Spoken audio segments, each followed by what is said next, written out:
Bonjour. Aujourd'hui, je vais vous parler de la gastro, sujet très intéressant, vous allez voir.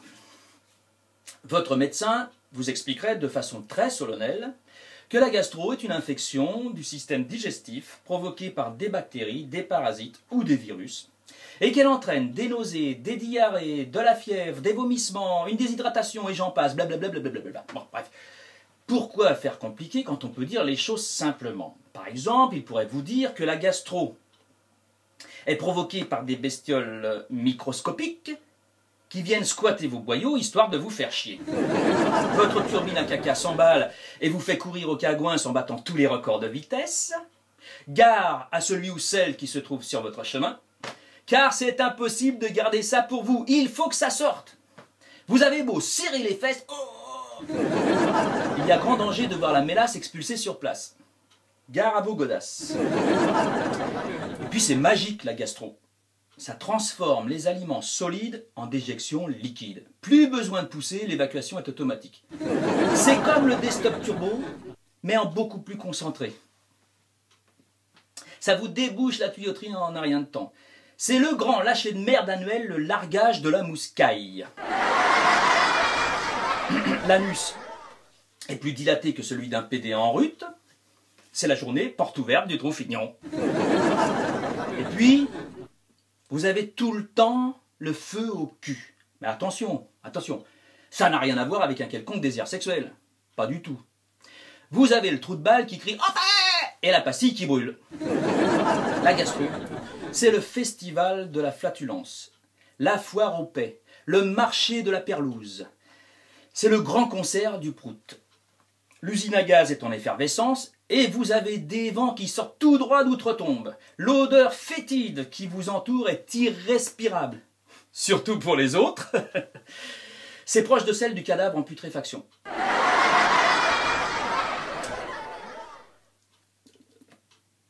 J'ai perdu mon texte. Alors je cherche. Parce que quand on a un trou, il faut le retrouver, quoi. Bref, donc je voulais vous dire que le masque à gaz est conseillé, fortement conseillé. À défaut, une pince à linge fera l'affaire. Et puis, vous avez tout le temps envie de gerber. Mais en allant aux chiottes, vous ne savez jamais de quel côté ça va sortir. Est-ce que vous allez vomir ou bien chier? Probablement l'un et l'autre. Mais mieux vaut ne pas faire les deux en même temps. Vous avez la tronche comme une citrouille, prête à éclater. Oh! Et la température qui grimpe plus vite que la bébête qui monte, qui monte, qui monte. La fièvre vous fait transpirer comme un mécanicien de locomotive à vapeur. Et vous tremblez comme si vous étiez atteint de la maladie de Parkinson. Vous avez tellement mal au bide que vous êtes plié en deux comme un musulman en train de prier face à la Mecque. Bon, en France, on l'appelle communément grippe intestinale ou intoxication alimentaire. Ailleurs, on la nomme tourista. C'est grâce à elle que l'on reconnaît un étranger. C'est le seul gars qui court dans tous les sens, cherchant un coin tranquille pour y déposer son paquet. Pas question de le déranger, on respecte le touriste. Croyez-moi, personne ne viendra le faire chier, il y arrivera bien tout seul. Pour s'essuyer le fion, chacun se débrouille comme il peut. Les uns utilisent tout ce qu'ils trouvent à proximité, vieux papier, feuilles, herbes, mégots. Les croyants font appel à Dieu. Ils arrachent quelques pages de leur missel et se torchent avec.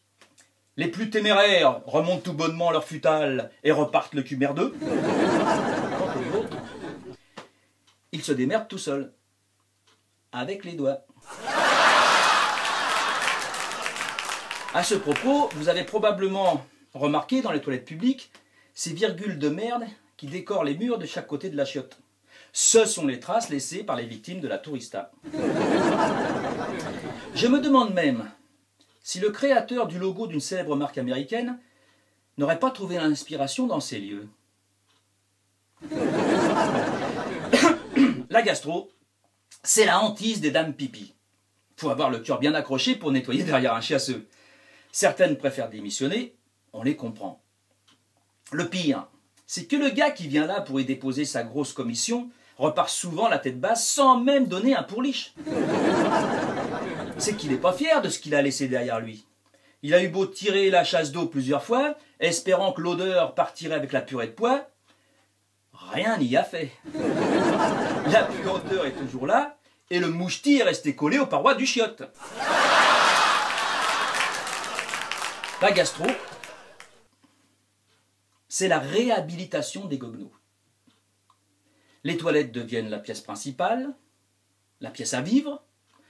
On s'y sent bien, on ne veut pas en sortir, on s'accroche à la lunette. C'est le Saint-Siège du postérieur, le trône de Sa Majesté Popotin. Mais si vous chopez la gastro alors que vous êtes alité dans un hôpital, croyez-moi, c'est ce qui peut vous arriver de pire. Parce que vous n'avez pas d'autre choix que de chier dans un bassin en inox ou en plastique et vous emboucanez toute la piaule. Votre voisin de lit vous fait la gueule et vous ne savez plus où vous mettre quand l'infirmière vient chercher le pot à merde. Alors vous faites semblant de dormir. Mais la bougresse vous réveille pour vous refiler un thermomètre. Et en général, elle ne se prive pas de faire une réflexion du genre « Ça pue ici, il faudrait aérer un peu !» C'est la honte ultime. Vous devenez rouge comme une tomate bien mûre.